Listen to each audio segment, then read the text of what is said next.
2022 menjadi tahun yang indah bagi AC Milan dan para pendukung setianya. Setelah menunggu 11 tahun lamanya, Milan akhirnya kembali menjuarai Serie A Italia. Keberhasilan Milan merengkuh Scudetto ke-19 tersebut lalu dirayakan dengan sebuah parade juara yang memenuhi jalanan kota Milan. Maklum, 11 tahun bukanlah waktu yang sebentar. Apalagi Scudetto musim lalu diraih usai melangkahi rival sekota, Inter. Sayangnya sukacita tersebut tak bisa terus dirayakan. Musim berganti, muncul masalah baru yang kembali menguji Stefano Pioli. Di akhir musim 2021-2022, usaha Milan untuk memperpanjang kontrak Alessio Romagnoli dan Frank Kessie tak menemui kata sepakat. Alhasil, keduanya pergi meninggalkan San Siro secara cuma-cuma. Bagai deja vu, kejadian tersebut sudah tak terlalu mengagetkan. Di samping itu, raihan Scudetto dan kelolosan ke Liga Champions membuat Milan dapat dana segar. Meski masih sangat perhitungan, 48,20 juta euro mereka keluarkan untuk mendatangkan 5 pemain anyar. Mereka adalah Divock Origi, Charles De Ketelaere, Malick Thiaw, serta Sergino Dest dan Aster Franks yang datang dengan status pinjaman. Selain mereka, Milan juga mempermanenkan Alessandro Florenzi dan Junior Mesias. Tommaso Pobega dan Yacine Adli juga kembali dari masa pinjaman. Amunisi tambahan tersebut sempat memberi angin segar bagi Stefano Pioli untuk mempertahankan Scudetto. Namun, masalah muncul saat para pemain anyar tadi tak mampu memberi kontribusi instan.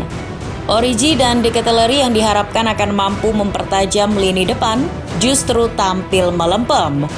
Belum selesai satu masalah, muncul masalah yang lebih berat. Di tiap pekannya, skuad Milan seperti terus digerogoti oleh badai cedera yang datang silih berganti. Dampaknya, Pioli terpaksa memainkan stok pemain yang ada. Kelelahan sudah pasti. Beruntung mentalitas juara Milan belum pudar.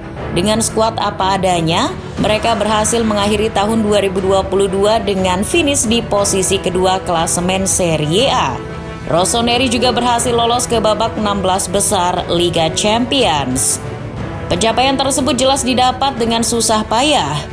Di awal musim, Rossoneri agak terseok dengan 2 kali membuang poin penuh kala ditahan imbang Atalanta dan Sassuolo.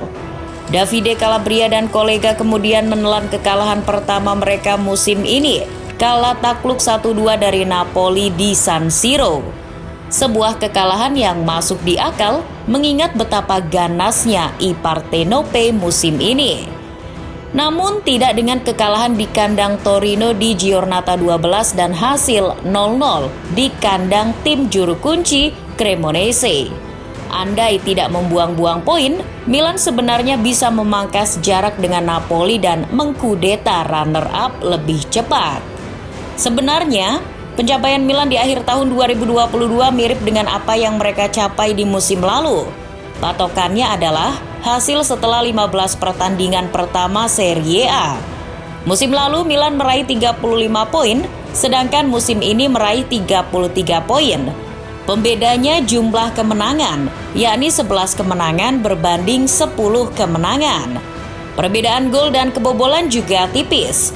Musim lalu 33 gol berhasil dicetak dari 15 pertandingan pertama. Meski menurun, musim ini Milan masih bisa menjaringkan 29 gol di Serie A. Menariknya, meski tanpa kehadiran Mike Migno di bawah mistar gawang, Rossoneri sukses mencatat jumlah kebobolan lebih sedikit. Gawang Milan yang dijaga Ciprian Tatarusanu baru kebobolan 15 gol. Sedangkan musim lalu sudah kebobolan 18 gol hanya dari 15 pertandingan. Perbedaan paling mencolok adalah jarak poin dengan pemuncak klasemen. Musim lalu dengan catatan statistik seperti itu, Milan hanya berjarak 1 poin dari Inter. Namun, kini Milan yang duduk di peringkat kedua berjarak 8 poin dari Napoli. Artinya, performa Napoli musim ini memang terlalu bagus bagi pesaingnya. Namun bagi Milan sendiri, mau sampai kapan mereka terus mengandalkan stok pemain yang ada?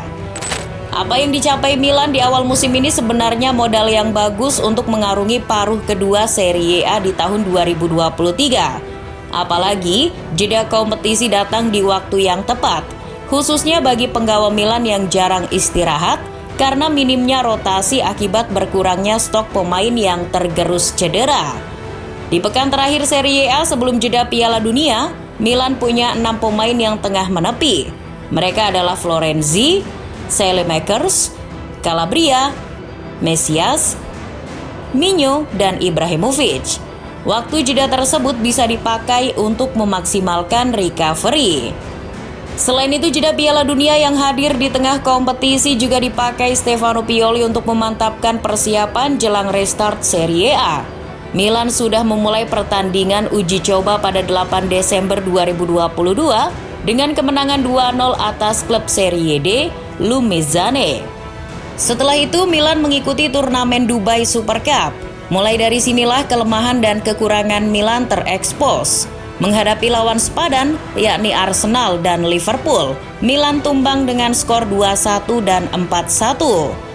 Pulang dari Dubai, pasukan Stefano Pioli kemudian menjalani laga uji coba terakhir di Belanda dengan menghadapi tuan rumah PSV. Secara mengejutkan, juara bertahan Serie A itu kandas 3 gol tanpa balas. Kekalahan di kandang PSV adalah alarm merah bagi Milan. Bagaimana tidak, Milan menelan 3 kekalahan dari 4 laga uji coba yang mereka jalani.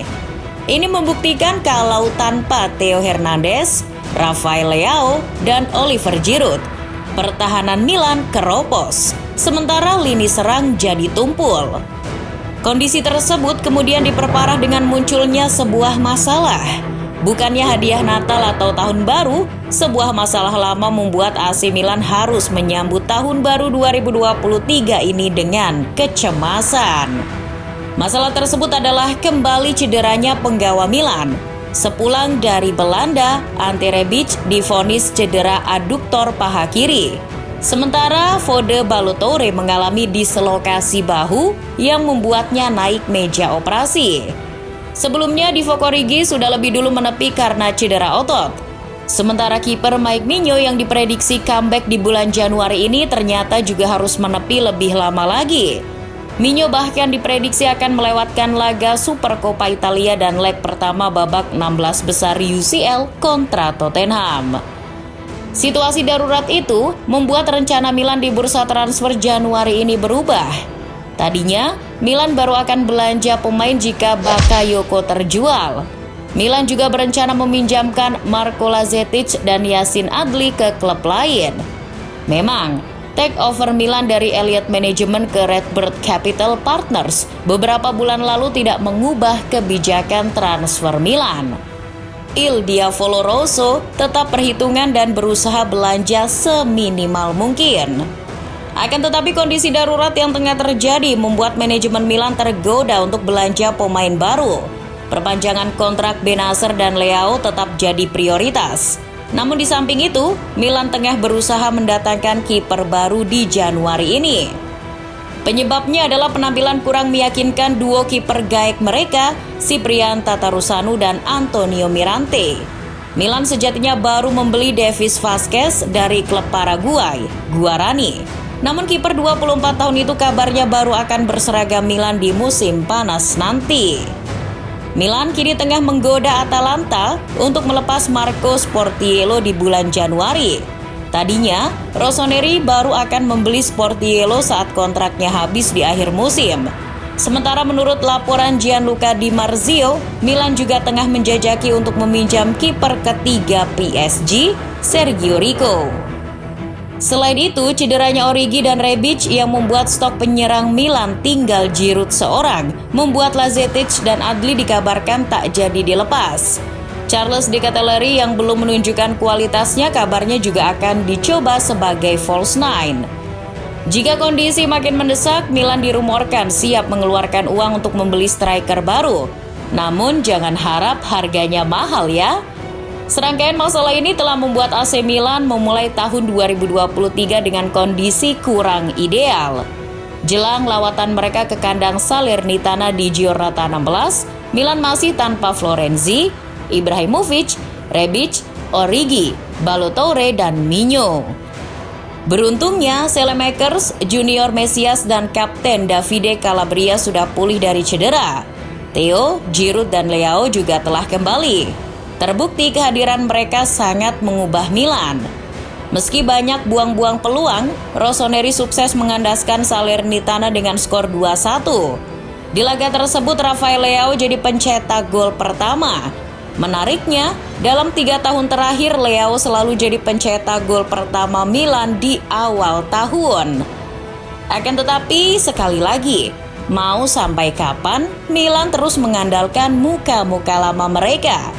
Bagaimanapun, meski sukses mengawali tahun 2023 dengan hasil positif, paruh kedua musim 2022-2023 akan jauh lebih padat dan berat. Ada trofi yang harus diperjuangkan dan ada titel juara yang harus dipertahankan.